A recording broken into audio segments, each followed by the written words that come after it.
ಲೋಕಸಭಾ ಚುನಾವಣಾ ಹಿನ್ನೆಲೆಯಲ್ಲಿ ಪಕ್ಷದ ಕಾರ್ಯಾಲಯಕ್ಕೆ ಆಗಮಿಸಿದ ಮಾನ್ಯ ಮಾಜಿ ಮುಖ್ಯಮಂತ್ರಿಗಳು ಹಾಗೂ ಹಿರಿಯರಾದ ಶ್ರೀ ಬಿಎಸ್ ಯಡಿಯೂರಪ್ಪ, ದೇಶಾದ್ಯಂತ ಪ್ರಧಾನಮಂತ್ರಿ ಶ್ರೀ ನರೇಂದ್ರ ಮೋದಿಯವರ ನೇತೃತ್ವದ ಭಾರತೀಯ ಜನತಾ ಪಕ್ಷದ ಜನಪರ ಆಡಳಿತಕ್ಕೆ ಜನಮನ್ನಣೆ ಈಗಾಗಲೇ ಸಿಕ್ಕಿದ್ದು, ಕರ್ನಾಟಕದಲ್ಲೂ ಈ ಬಾರಿ ಕಮಲ್ ಪಡೆ ಐತಿಹಾಸಿಕ ಗೆಲುವು ಸಾಧಿಸುವ ವಿಶ್ವಾಸವಿದೆ.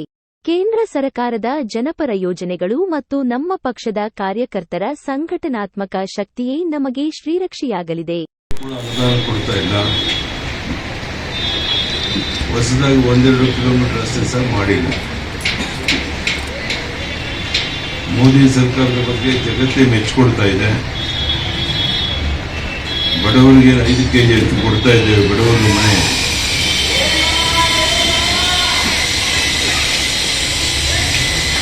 JJM ಮೂಲಕ ಕುಡಿಯುವ ನೀರು, ಆಯುಷ್ಮಾನ್ ಭಾರತ, ಬಡವರಿಗೆ ಆಸ್ಪತ್ರೆ ಸಹಾಯ, ಉಜ್ವಲ ಗ್ಯಾಸ್, ಮನೆ ಮನೆಗೆ ಶೌಚಾಲಯ. ಮೋದಿಯವರ ಸರ್ಕಾರ ಜಗತ್ತು ಮೆಚ್ಚಿದ ಒಂದು ಸರ್ಕಾರ ಆಗಿದೆ.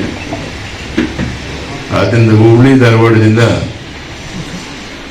ನಮ್ಮ ಪ್ರಹ್ಲಾದ್ ಜೋಶಿ, ಹಾವೇರಿಯಿಂದ ಬೊಮ್ಮಾಯಿ ಅವರು, ಬೆಳಗಾವಿಯಿಂದ ಜಗದೀಶ್ ಶೆಟ್ಟರ್, ಹೀಗೆ ಯಾರ್ಯಾರು ಸ್ಪರ್ಧೆ ಮಾಡಿದ್ದಾರೆ. ನಮ್ಮ ಅಪೇಕ್ಷೆ ರಾಜ್ಯದಲ್ಲಿ 28 ಸೀಟನ್ನು ಗೆಲ್ಲಬೇಕು ಅಂತ ಹೇಳಿ ಆ ದಿಕ್ಕಿನಲ್ಲಿ ಪ್ರಾಮಾಣಿಕ ಪ್ರಯತ್ನ ಮಾಡ್ತೀವಿ. ಅದರಲ್ಲಿ ಯಶಸ್ವಿ ಆಗ್ತೇವೆ ಅಂತ ಹೇಳಿ ನನಗೆ ವಿಶ್ವಾಸ ಇದೆ. ತಾವೇನಾದರೂ ಮಾಧ್ಯಮದ ಸ್ನೇಹಿತೇನಾದರೂ ಪ್ರಶ್ನೆ ಇದ್ರೆ ಕೇಳು. ಡಿಕೆ ಶಿವಕುಮಾರ್ ಅವರು ಈಗ ಹೇಳ್ತಾರೆ, ಬಿಜೆಪಿಯಿಂದ ಕಾಂಗ್ರೆಸ್ ಬರೋ ಬಹಳ ಜನ ಪಟ್ಟಿ ಇದೆ, ನಾನು ಈಗಲೇ ಅದನ್ನು ಬಿಡುಗಡೆ ಮಾಡಲ್ಲ, ಅಂತಿಮ ಹಂತದ ಮಾತುಕತೆ. ಒಳ್ಳೇದು ಅಂತಂತೂ ಮಾಡಲಿ. ಕಾಂಗ್ರೆಸ್ ಈಗ ಮುಳುಗ್ತಾ ಇರುವಂತ ಹಡಗು, ಅಲ್ಲಿಗೆ ಹೋಗಿ ಯಾರು ಮುಳುಗಕ್ಕೆ ಹೋಗ್ತಾರೆ. ಎಲ್ಲ ಶಿವಕುಮಾರ್ ಅವರು ಕೊಡುವಂಥ ಭರವಸೆಗಳು ಹಸಿ ಸುಳ್ಳು ಭರವಸೆಗಳು, ಅದಕ್ಕೇನು ಕವಡೆ ಕಾಸನ ಬೆಲೆ ಇಲ್ಲ. ಸಿಎಂ ಸ್ಥಾನಕ್ಕೆ ಕುತ್ತು ಬಂತು, ಅದು ಜೋಶಿ ಕಾರಣ ಅಂತ ಆರೋಪ ಮಾಡಿದ್ರು. ಅದು ಯಾವುದಲ್ಲೂ ಒಂದು ಕವಡೆ ಕಾಸಿನ ಸತ್ಯಾಂಶ ಇಲ್ಲ. ನಾನು ದಿಂಗಲೇಶ್ವರ ಸ್ವಾಮೀಜಿಯವ್ರ ಜೊತೆನೂ ಸಹ ಮಾತನಾಡ್ತೇನೆ. ಅವರು ತಪ್ಪು ಗ್ರಹಿಕೆ ಆಗಿರ್ಬೋದು, ಅದನ್ನು ಅವರು ಮನವರಿಕೆ ಮಾಡುವಂಥ ಪ್ರಯತ್ನ ಮಾಡ್ತೇನೆ ಪ್ರಾಮಾಣಿಕ. ಯಾವ ಕಾರಣಕ್ಕೂ ಪ್ರಹ್ಲಾದ್ ಜೋಶಿ ಅವ್ರನ್ನ ಬದಲಾವಣೆ ಮಾಡೋ ಪ್ರಶ್ನೆ ಉದ್ಭವ ಆಗೋದಿಲ್ಲ. ಈ ಜನಪ್ರಿಯ ನಾಯಕರವರು ಬಹಳ ದೊಡ್ಡ ಅಂತರದಲ್ಲಿ ಅವರು ಚುನಾವಣೆಯಲ್ಲಿ ಗೆಲ್ತಾರೆ ಅನ್ನೋ ವಿಶ್ವಾಸ ನನಗಿದೆ. ಲಿಂಗಲೇಶ್ವರ ಸ್ವಾಮೀಜಿಯವರ ಹತ್ರ ನಾನೇ ಖುದ್ದಾಗಿ ದೂರವಾಣಿ ಮೂಲಕ ಮಾತನಾಡ್ತೇನೆ. ತಪ್ಪು ಗ್ರಹಿಕೆ ಆಗಿದೆ, ಅವನು ಮನವರಿಕೆ ಮಾಡುವಂಥ ಪ್ರಾಮಾಣಿಕ ಪ್ರಯತ್ನ ನಾನು ಮಾಡ್ತೇನೆ. ಎಲ್ಲ ಸ್ವಾಮೀಜಿಗಳು ಸಹ ನಮ್ಮ ಪರವಾಗೇ ಇರುವಂಥವರು. ಕೆಲವರಿಗೆಲ್ಲರೂ ತಪ್ಪು ಗ್ರಹಿಕೆ ಆಗಿದೆ, ಅವ್ರ ಮೇಳುಗಳ ಹತ್ರ ನಾವು ಕೂತ್ಕೊಂಡು ಮಾತನಾಡ್ತೇವೆ, ಸರಿಪಡಿಸ್ತೇವೆ. ಎಲ್ಲಿ ಒಂದು ಉದಾಹರಣೆ ಕೊಡಿ, ಆ ಥರದ್ದು ಏನಾದರೂ ಇದ್ರೆ. ಸುಮ್ಮನೆ ಈಗ 1 ನಿಮಿಷ.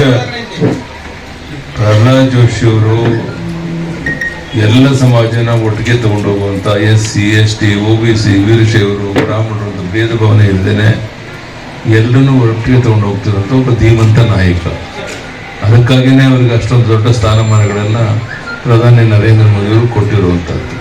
ಈ ರೀತಿಯ ತಪ್ಪು ಗ್ರಹಿಕೆಗಳೇನಾರು ಆಗಿದ್ರೆ ಅವ್ರು ಯಾರ ಹತ್ರ ಮಾತಾಡಬೇಕು, ನಾನು ಮಾತನಾಡಿ ಸರಿಪಡಿಸ್ತೇನೆ. ಈ ಬಾರಿನೂ ಸಹ ಬಹಳ ದೊಡ್ಡ ಅಂತರದಲ್ಲಿ ಪ್ರಹ್ಲಾದ್ ಜೋಶಿ ಚುನಾವಣೆಯಲ್ಲಿ ಗೆಲ್ತಾರೆ. ಮಠಾಧೀಶರು ಮನವೊಲಿಕೆ ಮಾಡ್ತಾರ, ಮಠಾಧೀಶರು ಮನವೊಲಿಕೆ ಮಾಡ್ತಾರ. 100ಕ್ಕೆ 100 ಮಾತನಾಡ್ತೇನೆ ನಾನು. ಮಠಾಧೀಶರು ಎಲ್ಲ ಕಾಲದಲ್ಲೂ ನಮ್ಮ ಜೊತೆಗೆ ಇದ್ದಾರೆ. ಕೆಲವ್ರಿಗೇನಾದ್ರೂ ಬೇಸರ ಆಗಿದ್ರೆ ಅವ್ರ ಜೊತೆ ಮಾತನಾಡಿ ಸರಿಪಡಿಸೋ ಪ್ರಯತ್ನ ಮಾಡ್ತೇನೆ. ಕೇಳಿ ಹೇಳ್ತೀನಿ, ನಾನು ನಿನ್ನೆ ದಾವಣಗೆರೆಗೆ ಹೋಗಿ ಸಣ್ಣ ಪುಟ್ಟ ಭಿನ್ನಾಭಿಪ್ರಾಯದನ್ನು ಸರಿಪಡಿಸಿ ಬಂದಿದ್ದೇನೆ. ಇವತ್ತು ಬೆಳಗಾವಿಯಲ್ಲಿ ಕುಂತು ಜಗದೀಶ್ ಶೆಟ್ಟರ್ ವಿರುದ್ಧ ಇಲ್ಲೊಬ್ರು ಮಾತನಾಡ್ತಿದ್ದನ್ನು ಕುಂತು ಮಾತನಾಡಿ ಯಾವುದೇ ಒಡಕು ಮಾತಿಲ್ಲ, ಎಲ್ಲರೂ ಒಗ್ಗಟ್ಟಾಗಿ ಕೆಲಸ ಮಾಡ್ತೀವಿ ಅಂತೇಳಿ ಇವತ್ತು ನಡೆದಂಥ ಬೃಹತ್ ಒಂದು ಮೆರವಣಿಗೆನೇ ಅದಕ್ಕೆ ಸಾಕ್ಷಿ. ಸುಮಾರು 25,000ಕ್ಕೂ ಹೆಚ್ಚು ಜನ ಮೆರವಣಿಗೆಯಲ್ಲಿ ಭಾಗವಹಿಸಿದ್ರು. ಹೀಗಾಗಿ ಆ ಥರ ಯಾವುದೇ ತಪ್ಪು ಗ್ರಹಿಕೆ ಪ್ರಶ್ನೆ ಇಲ್ಲ, ಎಲ್ಲರೂ ಒಟ್ಟಾಗಿ ಹೋಗ್ತೇವೆ. ಅದು ಆ ಕಾರಣದಿಂದಲೇ ನಾನು ಹೇಳ್ತಾ ಇರುವಂಥದ್ದು.